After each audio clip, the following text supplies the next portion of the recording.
मैं सबसे पहले दाद देना चाहती हूँ इस बिल के टाइमिंग की कि अभी ईद की रौनक बुझी भी नहीं थी और हमारी जड़ों पर एक नया फरमान लाया गया।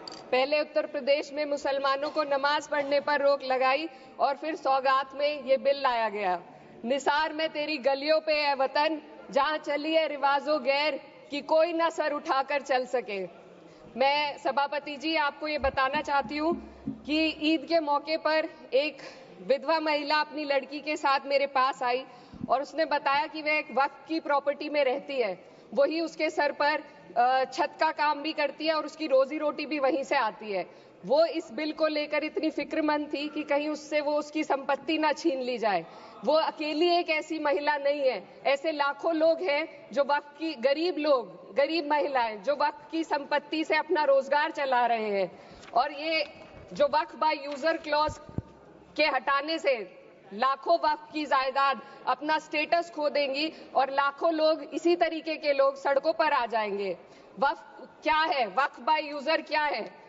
इसका ये मतलब है कि कोई जायदाद अगर सालों से दीन और भलाई के कामों के लिए इस्तेमाल हो रही हो तो वो खुद ब खुद वक्फ मानी जाएगी। हिंदुस्तान की अदालतों ने भी इस बात को तस्लीम किया है। वक्फ बाय यूजर सिर्फ वक्फ बोर्ड को ही मिली कोई खास सौगात नहीं है, ये बल्कि सभी अन्य धार्मिक ट्रस्टों को परंपरा और यूज के आधार पर बिना किसी डॉक्यूमेंटेशन के धार्मिक चरित्र को डिक्लेयर करने का राइट मिला हुआ है। भारत के संविधान के आर्टिकल 13 क्लॉज 3 में कस्टम और यूसेज को कानूनी वैधानिकता प्रदान करता है। इसी आर्टिकल से वक्फ बाय यूजर भी निकला गया है। इस बिल के कानून बनने पर वक्फ बोर्ड तो इस प्रोविजन से हाथ धो बैठेगा, लेकिन अन्य धार्मिक ट्रस्टों को यह सुविधा जारी रहेगी। इससे भारतीय संविधान के आर्टिकल 14 और 15 का सीधा उल्लंघन है, जो धर्म और जाति के आधार पर भेदभाव और कानून के सामने सभी की बराबरी पर जोर देता है। मैं इसके साथ ये भी कहना चाहती हूँ कि सत्ता के लोग जो एक दूसरे की पीठ थपथपा रहे हैं कि वक्फ बाय यूजर का जो अमेंडमेंट इन्होंने दिया उसको एक्सेप्ट कर लिया गया है, लेकिन इनकी शरारत यह है कि उसके साथ ही एक ऐसा प्रोवाइजो इसमें शामिल किया गया जिसके आधार पर यह कहा गया है कि अगर कोई भी वक्फ की संपत्ति विवादित हो तो वो अपना वक्फ स्टेटस खो देगी।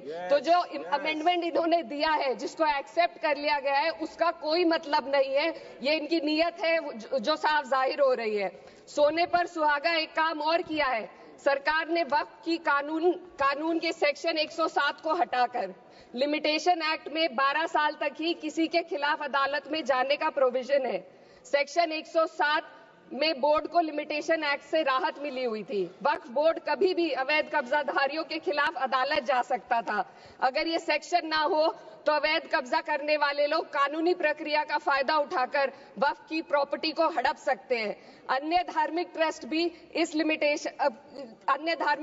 पर भी ये लिमिटेशन एक्ट लागू नहीं होती, तो फिर वक्फ बोर्ड के साथ ये सौतेला रवैया क्यों किया जा रहा है? धर्म को देखकर दोहरी नीति क्यों अपनाई जा रही है? सेक्शन 107 और वक्फ बाय यूजर को अगर एक साथ पढ़ा जाए तो इससे लाखों वक्फ की प्रॉपर्टी पर कब्जा किया जाएगा। इसलिए ये बिल मुसलमान की भलाई का नहीं बल्कि उनके वजूद और विरासत को मिटाने का बिल है।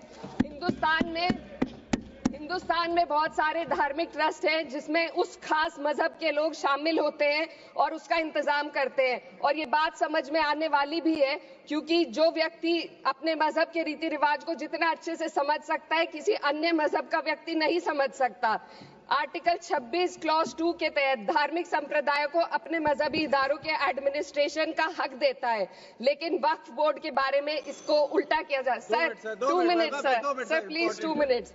सरकार इसे एक सेक्युलर बॉडी मान रही है और इसमें गैर मुस्लिमों को शामिल करने की बात कह रही है। आपके मुंह से सेक्युलरिज्म की बात सुनकर अच्छा लगा, लेकिन अगले ही पल ये भ्रम टूट जाता है, क्योंकि आपको सिर्फ दान देने के लिए प्रैक्टिसिंग मुस्लिम का आपने क्लॉज डाला है, लेकिन बोर्ड में बैठने के लिए मुस्लिम होने की कोई आपकी क्लॉज नहीं है। तो इससे आपकी जो दोहरी नीति है वो साफ जाहिर होती है। ये वही सरकार है जिसने राम जन्मभूमि ट्रस्ट में ये लिख दिया कि जिला अधिकारी भी अगर होगा तो हिंदू होना चाहिए। कोई मुझे बताए कि वहां पर सेक्युलरिज्म का रस क्यों नहीं घोला गया? सर आखिर में मैं अपनी बात को खत्म करने से पहले महिलाओं का मुद्दा बार बार उठाया जा रहा है। सरकार का कहना है कि बोर्ड में मुस्लिम महिलाओं को रिप्रेजेंटेशन देंगे। इस कानून से पहले भी मुस्लिम महिलाएं बोर्ड में मेंबर रह चुकी हैं। मिनिमम 2 का प्रोविजन था, उससे ज्यादा भी हो सकती थी। सर, मैं ये कहना चाहती हूँ कि सरकार ने महिलाओं के लिए ऐसा कौन सा नया काम किया जिसका ढिंढोरा सरकार का हर सदस्य पीट रहा है।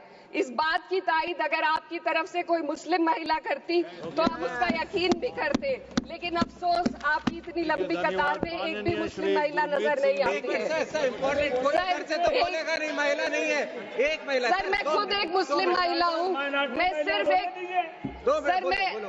माइनॉरिटी महिला हूँ। इस सदन में हम सिर्फ 2 महिलाएं हैं और उस नाते से मैं ये बात कहना चाहती हूँ कि इस बिल के माध्यम से मुस्लिम महिलाओं को कुछ नहीं मिल रहा है। ये हमें कुछ नहीं देना चाहते, सिर्फ टोकनिज्म हमारे नाम पर बनाकर एक नैरेटिव मीडिया में चलाना चाहते हैं। तो ये बिल मुसलमान की भलाई का नहीं, उनकी पहचान को मिटाने का है। सर, अंत में मैं बस यही कहना चाहती हूँ कि कागजों की कैद में बस नाम रह जाएंगे, वो जो हमारे थे सिर्फ दावे में रह जाएंगे। इस बिल के द्वारा मीठी ईद के जायके को कड़वा करना, यही असली सौगाते मोदी था। बहुत बहुत